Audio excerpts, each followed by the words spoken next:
Welcome to True Talk on WMNF 88.5 with Ahmed and Samar. On today's program, this is a live show, by the way. On today's program, we're going to be speaking about the war on Iran. We're going to have an expert, Stephen Zunes, who wrote that the war on Iran isn't really about continuing Iran's nuclear program, since staying in the 2015 Iran nuclear deal and other diplomatic efforts would have made it physically impossible for Iran to develop a nuclear weapon.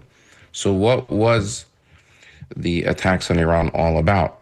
And you know, how is the ceasefire going to hold up and its impact on Gaza and the region? That and maybe we'll be able to get to some of your phone calls. This is True Talk on WMNF. We'll be right back.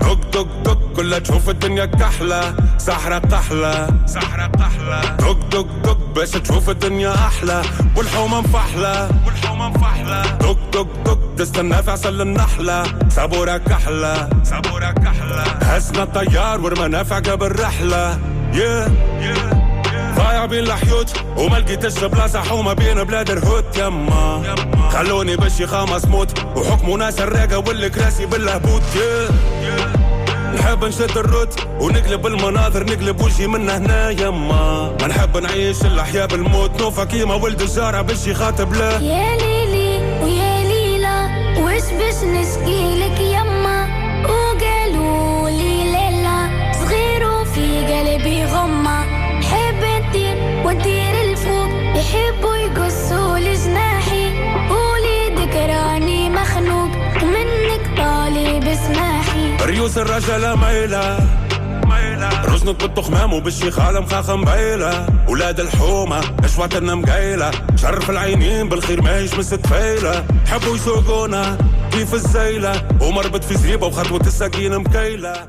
Welcome back to True Talk on WMNF 88.5 with Ahmed and Samar. Today is Thursday, June 26th, and we're broadcasting live. So much is happening and evolving quickly in the Middle East.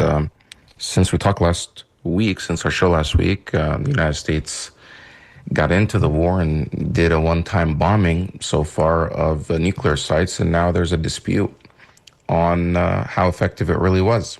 Samar, welcome to the show, and let me know if were you surprised that America got in?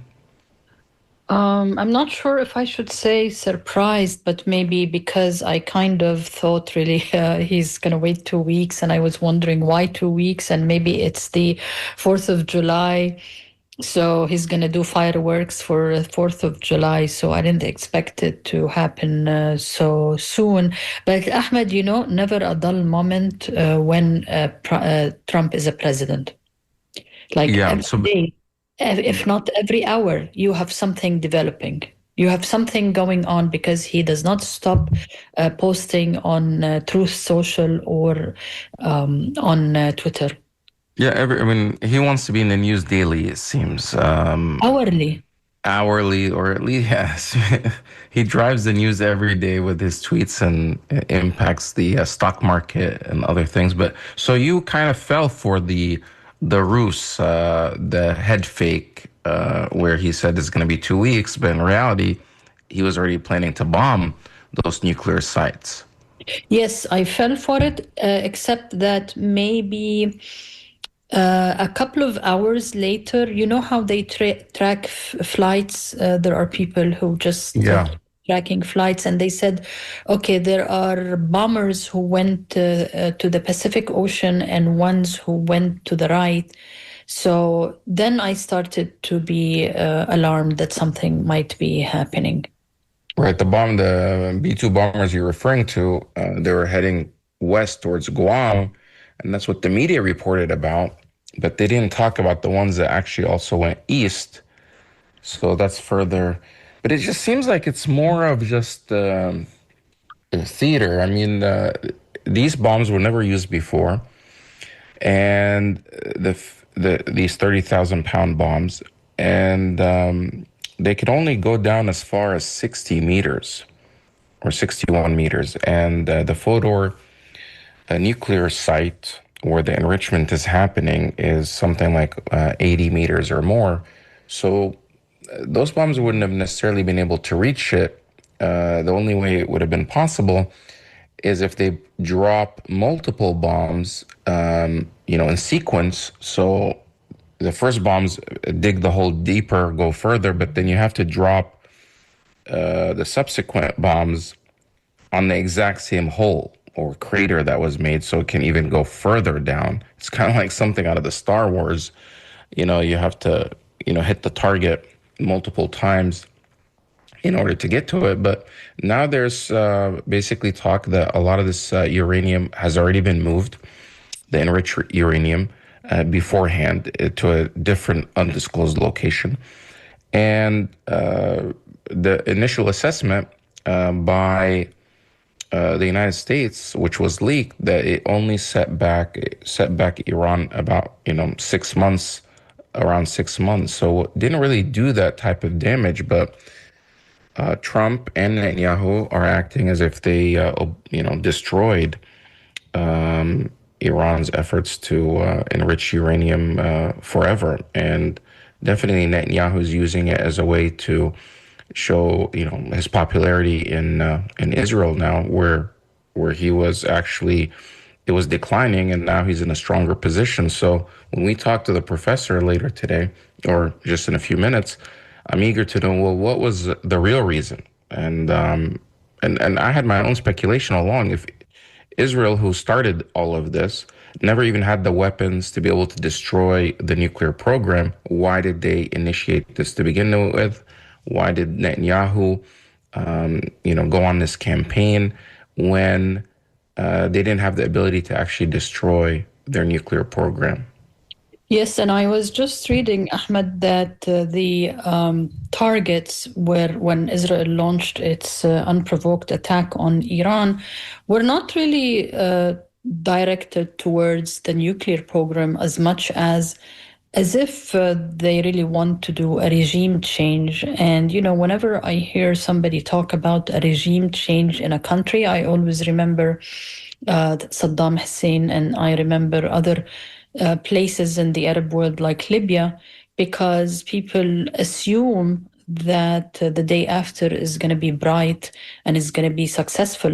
And I'm hoping the professor will be talking about that. And I'm really want him to be on the show, Ahmed, because I think he writes and wrote about the 2015 agreement that President Obama signed with Iran.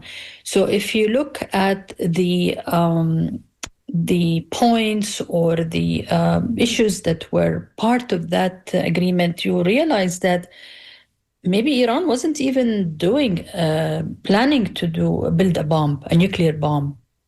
So this is why I'm very happy that might be joining us. Now that, after all of this, and despite being able to,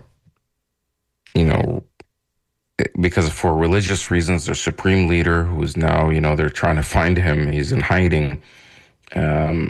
He just appeared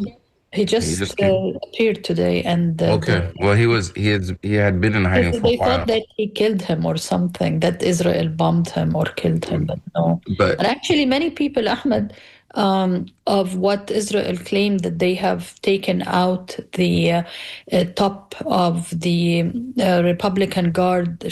All of them showed up yesterday in a celebration, or most of them.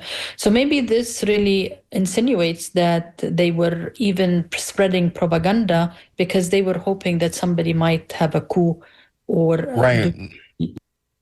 The point that I want to make is that the supreme leader and their religious council, they oppose nuclear weapons on religious reasons, religious grounds. But now people are saying, and there's analysis that even though they didn't have plans to build a bomb before, now they're probably going to start working towards it because they see it as the only real defense or deterrent from future assaults. And so this, if anything, may have actually pushed Iran over the edge to build a bomb for the future. And we'll be speaking more about that. But then I have a lot of I have a lot of doubts that actually much as was effective. This was all just political theater, and of course, Iran's so-called retaliation was telegraphed and told exactly. They told the United States what they're going to do, where they're going to bomb, and it seemed like just a military exercise to intercept these bombs that were sent to the U.S. Base in Qatar, and it was just kind of a show. And now everybody gets to claim, some sort of victory. Iran is celebrating as if it's a victory, and even Israel is claiming it's a victory for them. But now we have our guest on the Yeah, show. So if you want to introduce him. let me introduce Professor Stephen Zunis, who is a professor of politics and the director of Middle East Studies at San Francisco University. We had the pleasure of having Professor Zunis before, and he just published a very interesting article in the Progressive. And I want to welcome you, Professor. And Ahmed and I were just talking about, of course, Iran and what's going on, and you published Missed Opportunities on Iran. But before we do that, you also talk about and have written about the 2015 agreement that Obama signed with Iran, because if I remember correctly, it wasn't only the US and Iran, but also Britain, France, China, Russia, and the UN was coordinating. So what were the major agreements that Obama and Iran reached when it comes to nuclear bombs and this technology? And what was the major important things that the 2015 agreement between Iran and the US entailed? Well, basically, it made it physically impossible for Iran to make a nuclear weapon. It restricted uranium reprocessing to 3.67%, when in order to make fissile material for an atomic bomb, you have to have 90%. They destroyed thousands and thousands of their devices, that would have made it centrifuges that would have that could enrich uranium, and restricted them to only 5,000 total. Again, well below what could possibly make possible a nuclear weapon. They had them essentially destroy the Iraq reactor, which was capable of, before it went online, it was capable of producing plutonium, which is another way of making nuclear weapons. And they had one of the most rigorous inspection regimes ever. I mean, they controlled everything from mining and milling and processing, and the power plants and storage and anything that looked remotely suspicious. I mean, and really, it made it impossible to cheat. And so when Trump unilaterally, and all this was in return for lifting sanctions against Iran by the international community, which had been imposed by the United Nations earlier. Now, when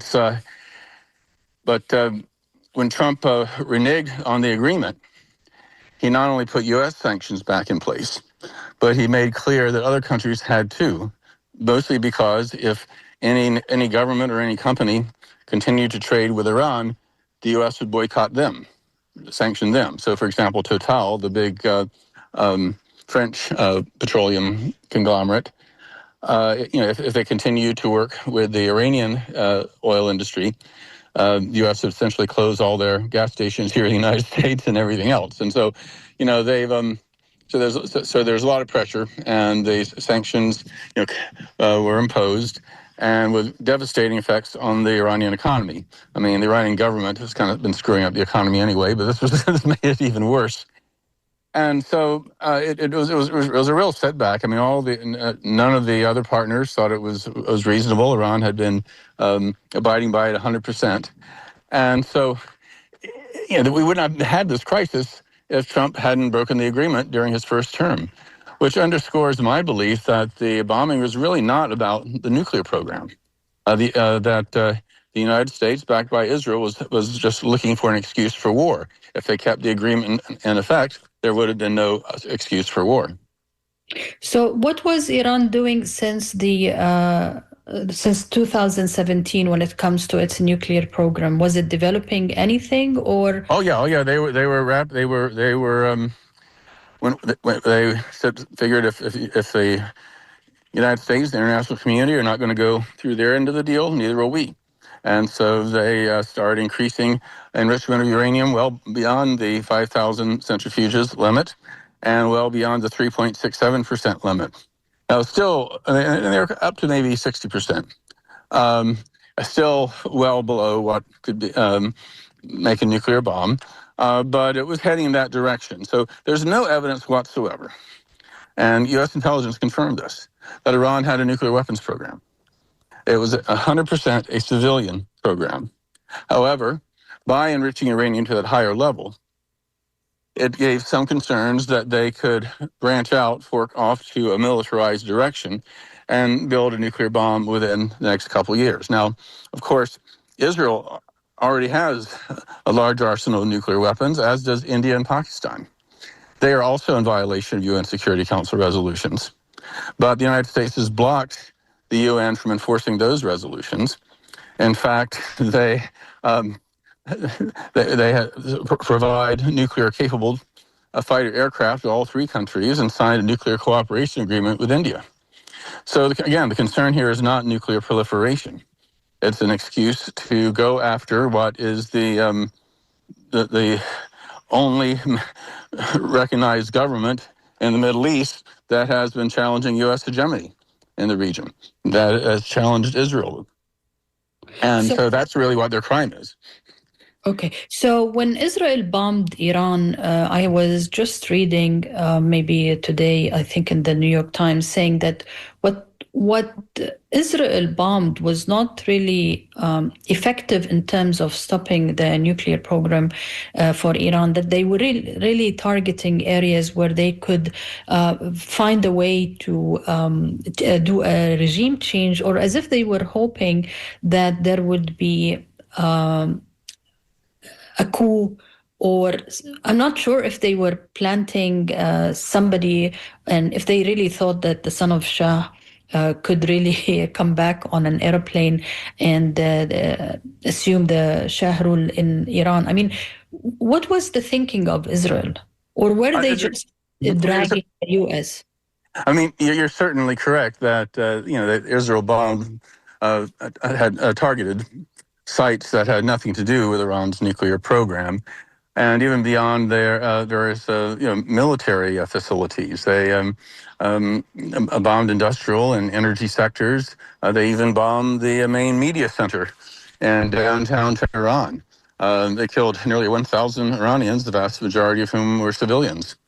But I don't think they're naive enough to think they could have triggered any kind of revolution. When a country is being bombed, people tend to rally around the flag. I mean, most Iranians hate the regime, and for good reason. But, patriotism tends to come to the fore if you're being attacked. Most Israelis hate Netanyahu, but they rally around the flag when Iran counterattacks. So this is not the way you create regime change. Indeed, pretty much every dissident I know, and I know quite a few Iranian dissidents. I've actually been to Iran. I've met quite a number of them. I've worked with a number of them. As well as many of their allies here in the United States and the Iranian diaspora. I don't know a single one who supported the Israeli and American bombings, because they really see how it set back their cause, gives the government an excuse for further repression. And indeed, the only really successful regime changes pretty much have been those that have been from the bottom up, grassroots, nonviolent civil resistance campaigns, which Iran has had quite a few of, going back to the tobacco strike in the 1890s, the constitutional revolution early in the 20th century, and indeed the overthrow of the Shah in 1979.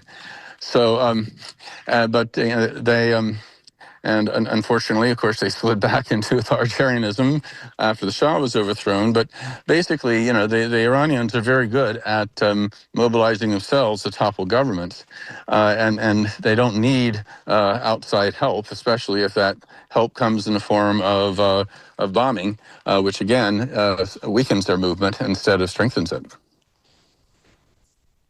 This is True Talk on WMNF. We're speaking to Stephen Zuns about an article he recently wrote that the bombings of Iran by Israel and the United States were not necessarily to eliminate. It's not about the nuclear weapons program. And if it wasn't about that, Stephen, then what was it about? Is it just because, as you said, Iran is the only one standing up to the United States in the area? And you said that this was a plan by the United States. So who really wanted to bomb Iran? Was it a plan by the United States? Was it something that Trump wanted, or the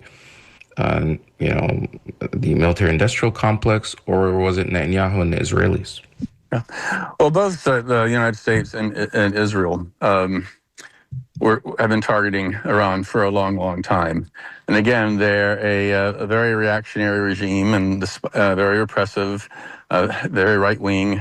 Despite their anti-imperialist rhetoric, they've engaged in imperialist machinations themselves in various parts of the Middle East through proxy groups, through supporting the Assad regime and other things. So they don't have a lot of friends in that part of the world, and for good reason. But obviously, the United States and Israel don't care about democracy. Almost everything you can say bad about the Iranian regime, its reactionary interpretation of Islam, repression of women, repression of religious minorities, lack of personal freedoms and democratic elections, supporting for extremist groups. You can say all those things about Saudi Arabia as well. In fact, even more so in most of those categories. But the U.S., of course, is fine about Saudi Arabia. And provides them with hundreds of billions of dollars worth of armaments, and Israel doesn't have any problem with the monarchies of the Arabian Peninsula either. So, what it is, it's about hegemony. Just think about how freaked out the United States has been about Cuba all these decades. Totally obsessed by it. Or Sandinista Nicaragua in the 1980s, or Chile under Allende. These aren't. None of them were obviously security threats to the United States, and with the partial exception of Chile, there wasn't a lot of strong economic interest. It was basically that we don't like our hegemony challenge. We want to make an example of them. You do it our way, or you're going to be punished. The Soviets did similar things in Eastern Europe, during the Cold War. And that's really the thing. The crime about Iran really is that they are unwilling to yield to a U.S. hegemony. And and we didn't do this for Israel. Obviously the Israelis initiated the bombing, but obviously it was with the okay of the United States. Trump could have blocked it. Obama, blocked Israel from attacking Iran when he was president.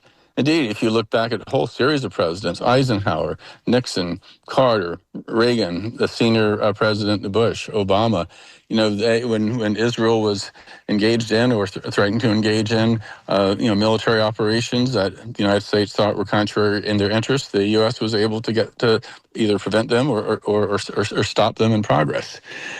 So clearly, I want to challenge the narrative that Netanyahu was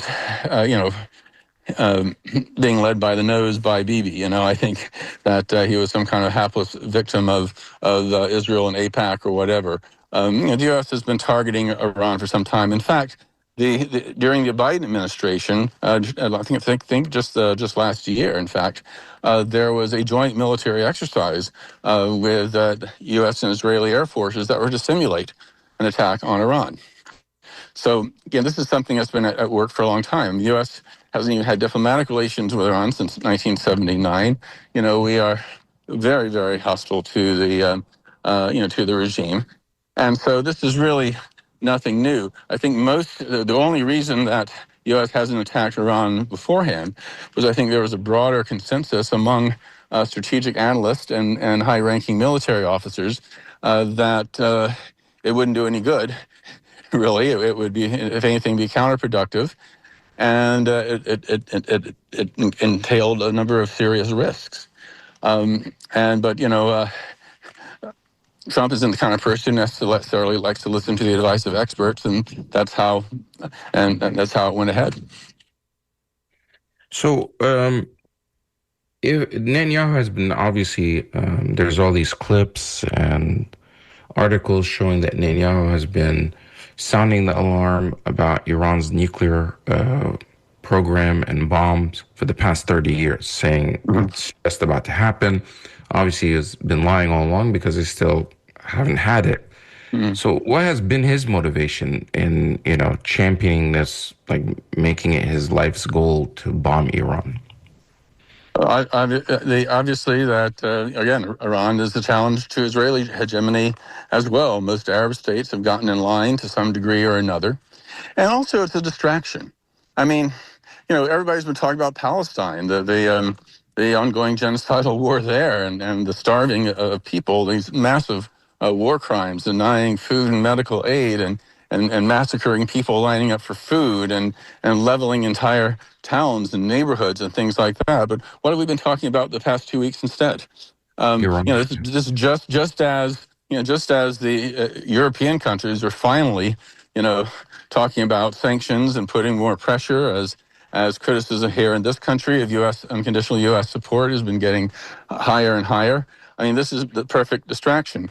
And here's the thing. I mean, because Iran's such a nasty regime, they don't have a lot of friends. Palestinians have a lot more friends. And there's a lot more sympathy for their plight. I mean, there are people suffering under occupation and rain of bombs. Iran is very hard for even a fairly progressive political figure to stand up for Iran, due to the nature of the regime. And so I think when it's Israel versus Palestine, there's a lot less sympathy for Israel than if it's Israel versus Iran. And again, that's another motivation to make this the big issue, to get people's minds off what Israel's doing to the Palestinians right now. And when the president announced the strikes on Iran, he mentioned that this is the most dangerous country, that biggest, and not just the president but also Secretary of Defense, that they're the biggest sponsor of terrorism, and that they need to be eliminated. So has Iran actually ever attacked the United States, or what? Iran has not engaged in an aggressive war in over 225 years. But they've tried to twist it to say, they're responsible for the October 7th terrorist attack by Hamas, because Hamas is a proxy. But no, Iran has had some very limited support for Hamas financially, and some components for rockets, and even some small rockets as well. But Hamas has always gotten most of their money from the Arab Gulf, from Qatar, from Saudi Arabia, from the more conservative Sunni countries. They have, the group that Iran has supported the most, the Palestinian group, is the Islamic Jihad, which is actually a rival of Hamas. Iran and Hamas were on opposite sides during the Syrian civil war. I mean, they're not that close, but by making them a proxy, it justifies attacks. Just like the Reagan administration, insisting that every leftist revolution around the world was a Soviet plot, therefore they were ultimately responsible, and all that kind of thing. Similarly, the other crazy thing that Trump said the other night was that that Iran was responsible for killing 1,000 U.S. soldiers in Iraq. That's not true at all. The vast majority of American soldiers who died were by Ba'athist and Salafist rebels who are sworn enemies of Iran, and vice versa. The claim is that there are some components in these IEDs, these improvised explosive devices that end up killing American soldiers, which is possible. But there's a huge black market for that kind of thing, and things have been captured, and but they even said, Iran Iraq's not technologically sophisticated enough to build these. These rebels are not technologically sophisticated to make these, so they must be Iranian. And these are the same people who just a few months earlier were saying, Iraq is sophisticated enough to build a nuclear weapon, and therefore we have to invade them. I could go down the list, but again, this is no apologetics for the Iranian regime, but their supposed threat, and their responsibility for various terrible things going on around the world, is just it's just nuts. They are. It's just last week, the U.S. embassy in Sweden was saying, the Iranians are supporting these gangs in Swedish cities. It's just a play on the jingoism of the far right parties there. They've become the catch-all boogeyman. Just as the Soviets were during the Cold War. And again, Iran's done some terrible things domestically and internationally, but the hyperbole of that we've been hearing from Washington is really out of whack. So you mentioned that Iran hasn't been in an aggressive war for 225 years, but they were in a war with Iraq, weren't they not? Oh yeah, very much so. And how is that not? That's like in maybe 30, 40 years ago. Yeah, in the 1980s, there was this devastating war between Iran and Iraq, which Iraq started, and the United States quietly supported Iraq. Indeed, when Iraq started using chemical weapons against the Iranians, the biggest use of chemical weapons since World War I, the U.S. tried to cover it up. And not only that, the U.S. Defense Intelligence Agency provided Iraq with satellite photos showing where there are concentrations of Iranian troops, the full knowledge they're using chemical weapons. Indeed, there's also the fact that came out in congressional hearings a couple of years later that the raw materials for the chemical weapons came from U.S. fertilizer and chemical fertilizers and pesticides that the U.S. was providing Iraq through USAID, and the full knowledge that they're being diverted to make chemical weapons. And it was the failure of the international community to come to Iran's defense, despite these kind of war crimes, that made Iran think maybe we should do some preliminary work on possibly getting a nuclear deterrent. They actually believed the United States lies that Iraq had revitalized their biological, and nuclear weapons program. Now, once U.S. invaded and found that wasn't true, Iran ended their nascent nuclear weapons research and activities.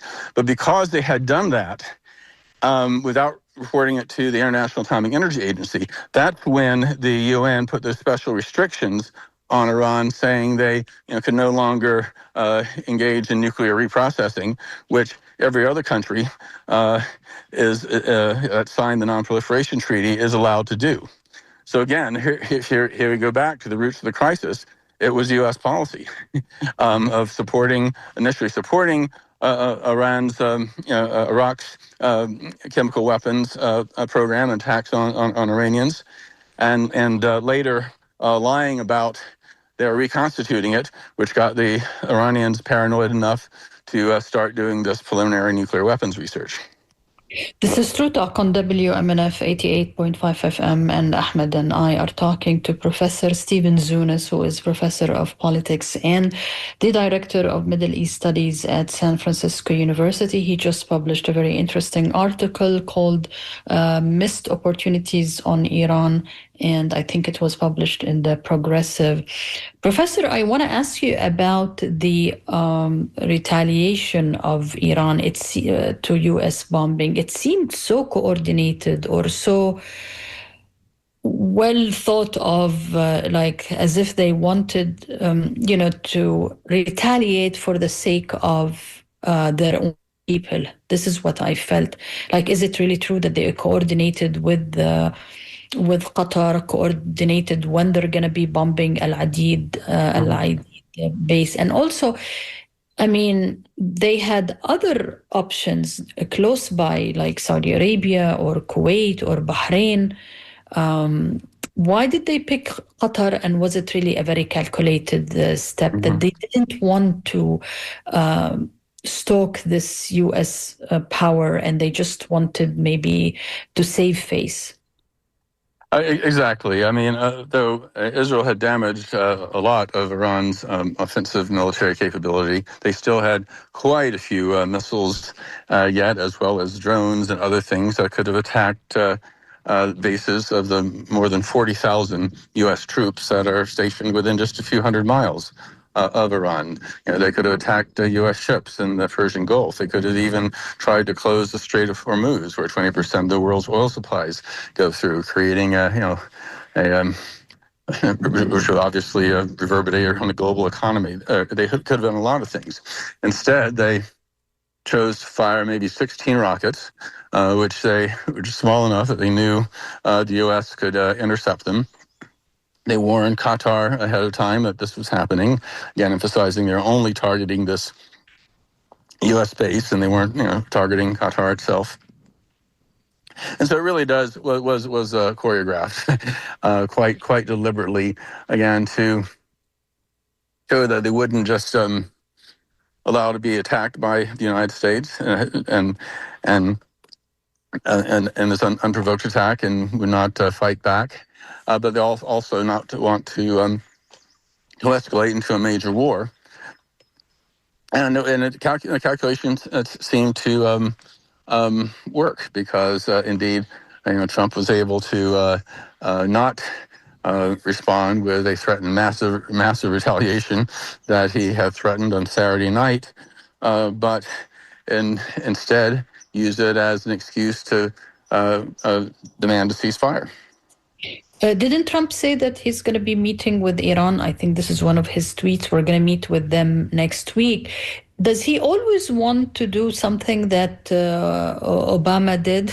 Like maybe now he wants to do a real treaty with Iran. So the 2015 would be just history.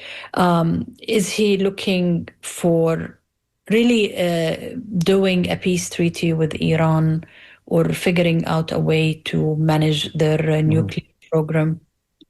I'm not sure. I mean, I met with Javad Zarif, the then Iranian foreign minister in Iran in 2019, and he talked about how the original Iran nuclear deal from 2015 had taken a decade of posturing, 2 years of intense negotiations, and he talked about he had no less than 50 meetings with Secretary of State John Kerry, going over every line, and so when Trump, broke off the treaty in 2018, says, "Oh, I can make a better deal. Like I'm the master deal maker. Look at my real estate empire, whatever." I mean, he was at best being naive, and more likely just being disingenuous again to provoke a crisis where he could respond militarily. Now, I'm open to the possibility, that there could be some kind of an agreement that along the lines of the 2015 agreement, then Trump could take credit for it and all that kind of thing. But more likely, I think it will be something of a stalemate, and I think we might end up with Iran, trying to dig out the entrances of the Fordo facility that had been blocked by the U.S. bombing, though they didn't damage the facility itself, apparently. They could, try to rebuild some of the damage. Then Israel say, "Oh, they're threatening to be nuclear again, so we got to bomb them again," and Iran will retaliate with some missiles. But in other words, kind of a more low-level, intermittent version of what we saw in the past 2 weeks, kind of a war, some kind of a war of attrition. But of course, again, that works in. Because, the U.S. and Israel know they can't destroy Iran's nuclear capability anyway. So again, this is something that would keep the militarists happy and keep people distracted from the Palestine question. There's of course a real danger in all this, though, is that the more hardline elements in Iran think maybe we do need a nuclear deterrent. Maybe we do need to build a nuclear bomb after all. I mean, because you look at when Iran was labeled part of the axis of evil along with Saddam's Iraq and North Korea. Let's remember Iraq got rid of their nuclear program, allowed inspectors, the International Atomic Energy Agency, to come and confirm that. North Korea, by contrast, threw out the inspectors and started building nuclear weapons. Oh, which government is still in power now? The lesson for the Iranians say, hey, we need a nuclear deterrent like the North Koreans. After all, U.S. regime change is the official U.S. policy towards Iran. And the United States has invaded not just Iraq, the country on their immediate west, but Afghanistan on their immediate east as well. So, this is a disaster in terms of nuclear nonproliferation. We have the Non-Proliferation Treaty. We have the Atomic Energy Agency. We have all these diplomatic efforts to curb the threat of spreading nuclear weapons. And yet the United States and Israel have rejected this law-based means of nonproliferation, which has been proven to work, and instead have opted for war, which not only kills a lot of people and costs billions and billions of dollars, but is not going to do the trick in terms of curbing the spread of nuclear weapons. I think you wrote a lot about the UN Security Council Resolution 487, and the US is the country that tries to stop implementing it when it comes to Israel. Isn't this correct, Professor? They don't exactly. Want they don't want any kind of inspection when it comes to Israel. Exactly. UN Security Council Resolution 487 at the end of the Gulf War in 1991. This is the disarmament resolution, which required Iraq to get rid of all its unconventional weapons and have the UN inspectors come in and everything like that. But if you actually read the text, it says that Iraqi disarmament is the first step in region-wide disarmament. Now, the U.S. doesn't talk about that part. In fact, they used that around Iraq's alleged violations of that resolution as an excuse to invade, even though, as we now know, and many of us suspected at the time, Iraq wasn't violating it at all. But they don't press the other part of the resolution that called for region-wide disarmament. Indeed, the United States, under both Republican and Democratic administrations, has rejected calls for a nuclear weapons-free zone in the entire Middle East. Nuclear weapons-free zones have proven effective and are already in effect in Africa, Latin America, Central America, Southeast Asia, the South Pacific, Antarctica. But every time the UN tries to have a meeting on a nuclear weapons-free Middle East, the United States blocks it because it would require Israel to get rid of its nuclear arsenal and would prevent the United States from bringing nuclear weapons into the region, as we've been doing on and off since 1958. So what the United States really is talking about is we're not really interested in nonproliferation. What we're interested in is essentially a nuclear apartheid, where the U.S. gets to decide who gets to have nuclear weapons and who doesn't. But whenever you impose a regime of haves versus have-nots, it only makes the have-nots want to become the haves. This is True Talk on WMNF 88.5. We're speaking to Stephen Zeus on our show. We're talking about Iran and the attacks on Iran by Israel and the United States. I think you mentioned earlier, Iran is not really, they don't have the best regime. Would you say you're a fan of the Iran regime, or? Hardly. I think I made it clear. They made it clear in a number of comments that I am not. Okay, just because listeners will always, hear it earlier. No, I've actually been a strong supporter of the pro-democracy struggle there, and the thing is, the regime is going to fall eventually. They're lacking. The overwhelming majorities of Iranians don't want them, but it's kind of like, for my most recent trip to Iran, it reminds me of Eastern Europe in the 1970s. They're not quite ready to overthrow the authoritarian system. but they don't. But the ideological hegemony that justify it is gone. Just as Eastern Europeans finally said, "Hey, this is not about socialism. This is a self-perpetuating."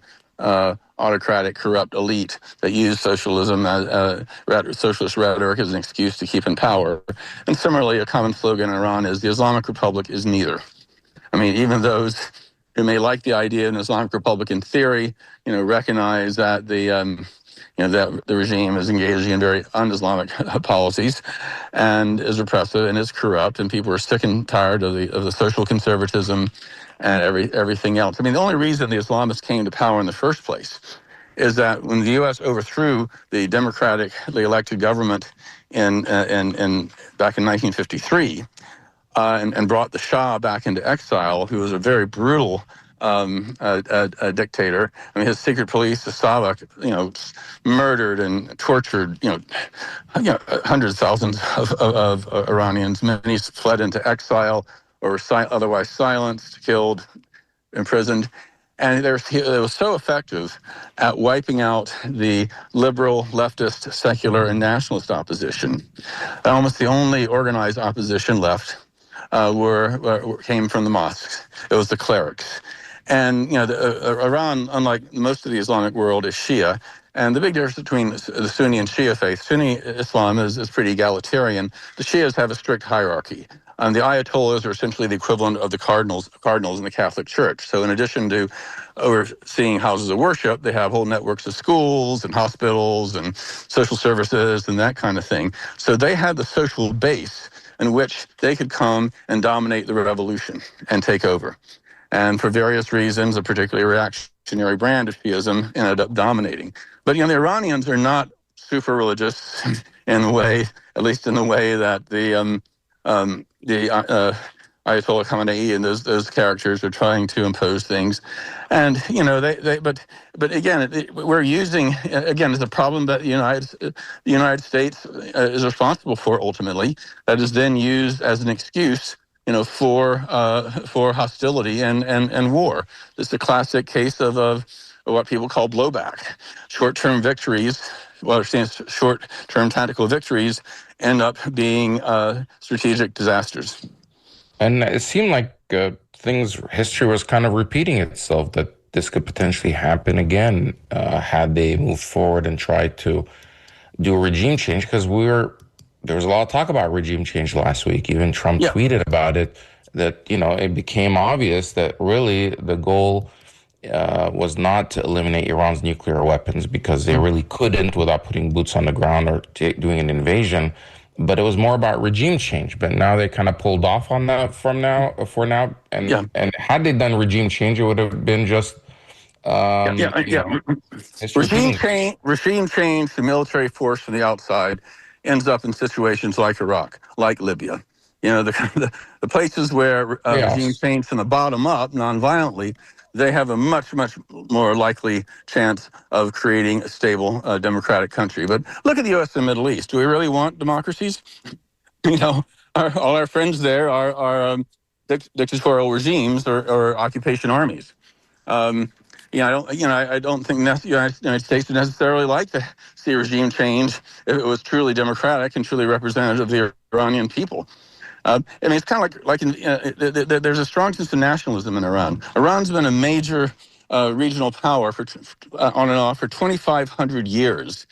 And the U.S. is acting like it's some, tiny Caribbean or Central American country that, we've invaded and taken over and has to bend to our will. And that's really stimulated a lot of nationalism among the Iranians. I mean, any of your listeners who know people of Persian background, you know how proud they are of their country, even if they hate the government. And so, and here's the big mistake the United States has made. As in Vietnam, we said, oh, it's communism, it's the spread of a totalitarian ideology, like the Nazis. So we have to go to war and bomb and send all these troops. But yes, the movement, what we call the Viet Cong, the National Liberation Front, was certainly communist-led, but they're first and foremost a nationalist movement. So the more we bombed, the more troops we had, the stronger the resistance. And that's a similar thing in Iran. We see the Islamist aspect of it, but we don't recognize how the mullahs have taken advantage of that strong sense of nationalism. And the more the United States attacks, the more the United States threatens, the stronger the regime becomes. Yes, regime change, but it has to be from the Iranians themselves, and we need to stay the hell out. Right. I mean, there hasn't been any regime change opportunities, or the United States always, when it came to supporting bottom-up revolutions, they kind of always supported the wrong side.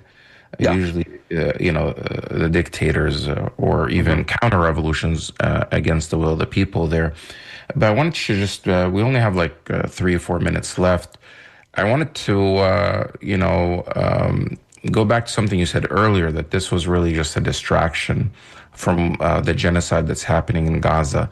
And you're right, for the past 2 or 3 weeks, it's all just been about Iran and not paying attention to what's happening in Gaza with this every day. There are dozens or hundreds of people that are getting killed while just seeking aid, collecting aid by this new system that they have that's supported by the United States, by this shadowy new organization, the Gaza Humanitarian Foundation. People show up to get their food, and then they end up getting shot and killed. The genocide is continuing, and things don't see, there's no end in sight right now. So is that the real reason? And how is the ceasefire in Iran impacting what's happening in Gaza? Not directly. I mean, the slaughter and the brutality, has continued regardless, and it hasn't increased. It hasn't let up, since the ceasefire was announced. But it does give us an opportunity to refocus on Gaza and to demand that the United States stop supporting the genocide, and to appreciate the agency of the Palestinians. That's the thing that really draws me crazy, this idea that, Hamas is doing all this on behalf of Iran, just like the, Sandinistas or the NLF or the other people were just proxies of the Soviet Union. So, let's, obviously Hamas is worthy of enormous criticism as well. It is also a pretty, it obviously is a very reactionary Islamist group as well. But we need to really